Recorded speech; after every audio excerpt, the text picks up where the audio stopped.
¿Qué tal? ¿Cómo están? Bienvenidos a nuestro espacio de entrevistas en CNN Chile. A propósito de un tema que ha estado en la palestra, sobre todo el último mes, con la Convención Constitucional, esto de tener escaños reservados para pueblos originarios, por ejemplo, o qué es un Estado plurinacional. Hay varios temas que abordar con nuestra siguiente invitada y la saludamos de inmediato. La tenemos ya aquí en pantalla, Verónica Figueroa Huencho. Ella es académica del Instituto de Asuntos Públicos de la Universidad de Chile, especialista además en políticas indígenas e institucionalidad. ¿Cómo está, Verónica? Bienvenida. Mari Lamien, ¿qué tal? Muchas gracias por la invitación a conversar. Bueno, gracias a usted, Verónica, porque ahora lo decíamos, ha estado más en la palestra, incluso con algunas polémicas que sean o no válidas, críticas que se hagan a determinados hechos. Es una nueva forma en que estamos viviendo en Chile y eso es innegable. Y eso le quiero preguntar primero, Verónica, respecto, por ejemplo, a una convención constitucional que de partida ya es una nueva institucionalidad en Chile, pero estos escaños reservados, bueno, le dieron una identidad distinta. Y eso ha llevado a mucha diversidad de los 155 integrantes que hay, ¿no?, en esta instancia. Pero primero, ¿cómo es como señal en esta nueva institucionalidad que se refleja quizá en la convención? Bueno, primero es un hecho inédito, no solamente en la historia de la República de Chile, también para los pueblos indígenas en la relación que tenemos o que hemos tenido de manera histórica con el Estado. Hay que recordar que antes de la convención, nosotros como pueblos, Chile es uno de los estados que menos ha avanzado en esa materia. No teníamos reconocimiento constitucional, no teníamos sistemas de representación o de participación política, no existían sistemas como escaños reservados, por ejemplo, en la vida del Estado, en fin.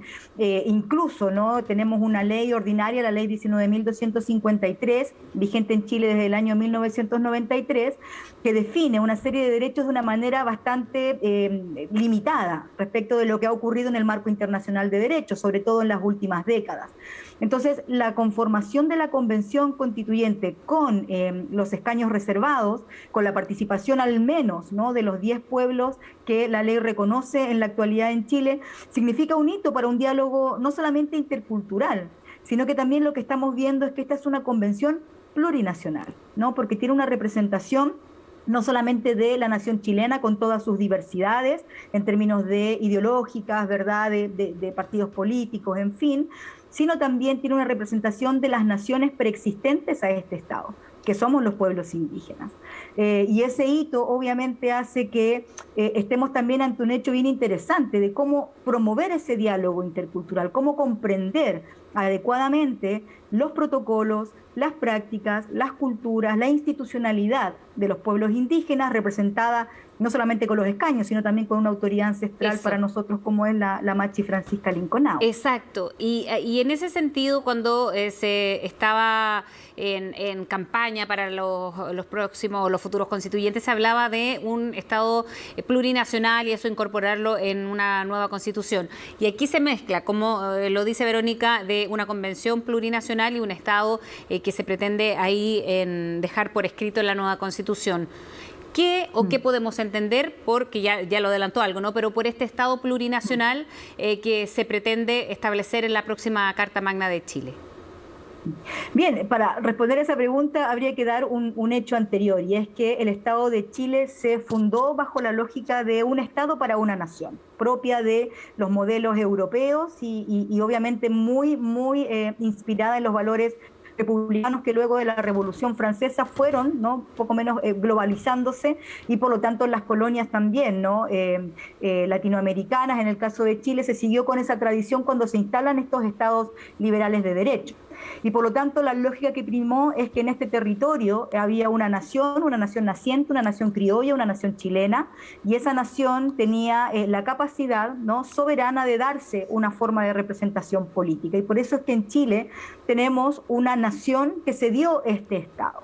Pero eso se hizo desconociendo que en este territorio habitábamos naciones, que teníamos formas, estructuras, ¿no?, formas de incluso organizar el poder, de tener nuestras relaciones distintas a las del mundo occidental, pero no por eso no éramos naciones.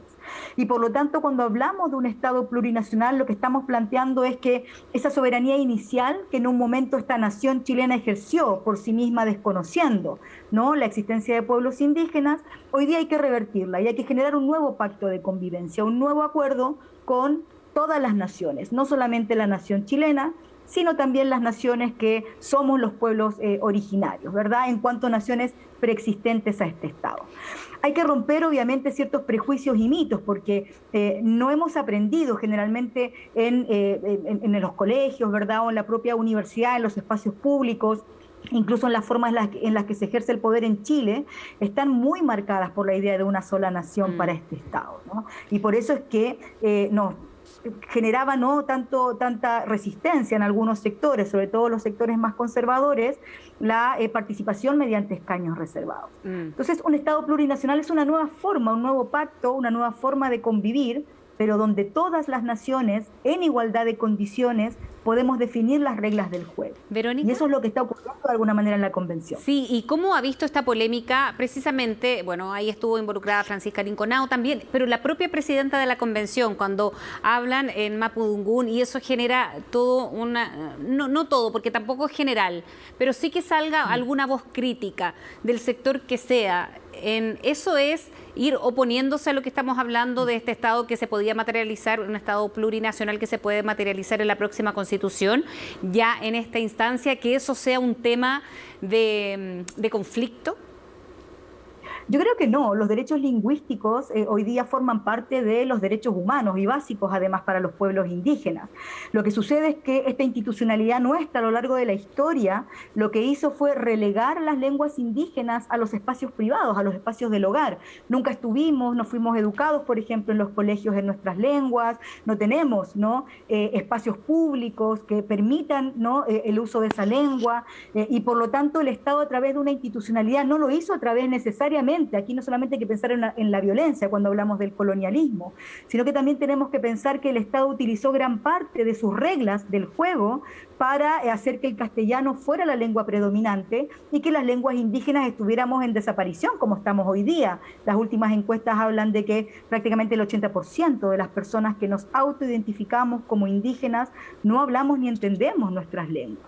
Por lo tanto, lo que se está haciendo aquí es un ejercicio de libre determinación que tenemos los pueblos indígenas de usar y tener expresiones, no solamente culturales. La lengua también es un elemento político de poder transmitir nuestras ideas, y en este caso, como lo hace nuestra autoridad ancestral y la propia presidenta de la comisión, en el lenguaje, en su lenguaje materno, en el lenguaje que representa su forma de relacionarse con el mundo, de comprender el mundo.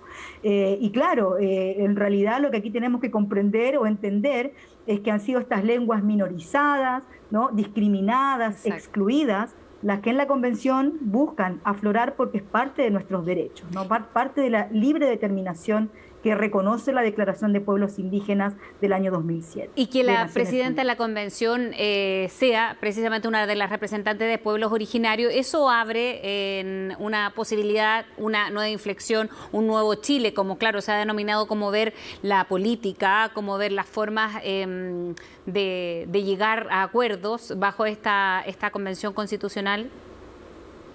O sea, de hecho, cuando uno mira la propia historia de la República, nosotros hemos estado bien excluidos de los espacios de poder. Sin embargo, al inicio, ¿no?, de la República, en 1828 aproximadamente, se discutía en el Congreso de la República, a propósito de la Constitución, la idea de que el Estado se relacionara con las naciones, que significaba el pueblo mapuche y el Gualmapu como territorio ancestral, ¿verdad? Y por lo tanto, la representación que hace hoy día Elisa Loncón no es algo que no haya ocurrido en el inicio de la República, sino que más bien ha sido algo que ha estado negado, ¿no? Y por lo tanto esa participación, esa emergencia de lo indígena con todo lo que significa, con nuestras vestimentas, con nuestra lengua, con nuestra forma de pensamiento, nuestro raquizuam, nuestra sabiduría, nuestro conocimiento, afloran en estos espacios y no tiene que ser entendido como algo conflictivo, sino que yo creo más bien también es una expresión de que lo que la ciudadanía en su mayoría en estos últimos años ha intentado también visibilizar y posicionar. Se identifican más, creo yo, con la figura de Elisa Loncón que con otras figuras del poder clásico, elitista, aristocrático que ha primado, ¿no?, a lo largo de toda la historia de Chile. Así que yo lo veo más bien como un elemento de unidad muy importante en lo que representa la presidencia de la LAMIEN, Elisa Loncón. Bien, Verónica, queremos agradecerle por haber estado con nosotros en entrevistas de CNN, agradecerle además por hacer esta necesaria reflexión, ¿no? Y a través de lo que nos va a traer la convención y este nuevo Chile del que mucho también están hablando. Que esté muy bien. Muchas gracias, Chaltumay, Peucayal.